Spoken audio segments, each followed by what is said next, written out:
శ్రీమాత్రే నమః. ఈరోజు మనం దేవి భాగవతంలోని వ్యాస భగవానుని పుత్రుడైన సుఖమహర్షి జన్మ వృత్తాంతం గురించి తెలుసుకుందాం. పూర్వం ఒకప్పుడు వ్యాస మహర్షి సరస్వతి నదీ తీరంలో గల తన ఆశ్రమంలో నివసిస్తున్నారు. తాను రచించిన వేదరాశిని లోకానికి అందించగలిగే పుత్రుని కోసం తపస్సు చేయాలని నిర్ణయించుకున్నారు. ఒకనాడు వ్యాస మహర్షి యాగాగ్నిని మదించుచుండగా ఆయన చూపు ఆకాశం వైపు మరలింది.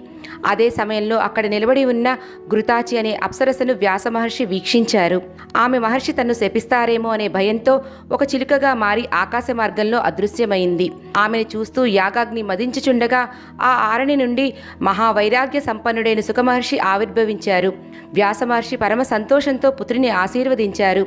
ఘృతాచి చిలుకగా మారుతున్నప్పుడు చూసిన వ్యాస మహర్షి యాగాగ్నిని మదించినందున సుఖమహర్షి చిలుక శిరస్సుతో జన్మించారు. వ్యాస భగవానుడు ఆయనకు వేదాంగాలు, అష్టాదశ పురాణాలు నేర్పించి ఆయన ద్వారా లోకానికి ప్రచారం గావించారు.